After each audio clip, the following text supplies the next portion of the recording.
viloyati Chinobod tumaniga avtomatik darvozalarimizni 3 tasini avtoservis xizmatiga mana o'rnatib berganmiz.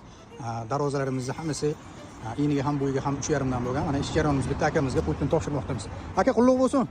Shu biz ijtimoiy tarmoqda kuzatayotganlarga darvoza haqida o'z fikringiz. Darvoza kachествоsi xudo xohlasa yaxshi. Biz aytgandek muddatga qo'yib berdilaring. Sizlarga katta rahmat. Kachестволari yaxshi ekan. Salomat bo'linglar. Sizlarga ham tavsiya qilamiz. Ijtimoiy tarmoqda Shukurlar avtomat darvozasiga sizlarga tavsiya qilamiz. Bemalol buyurtma qilishlaringiz mumkin. Qutlug' bo'lsin aka. Rahmat. Har qanday uy fasadiga mos keluvchi hamda servis, avtoservisga mos tushuvchi, fasad tanlamaydigan va avtomatik darvozamiz haqida ma'lumot olish xohlasangiz, Shukurlar avtomatik darvozachiga murojaat qilishingiz mumkin. Batafsil ma'lumot ekran pastdagi nomerlarga aloqaga chiqasiz. Sizni kuzatishda davom eting.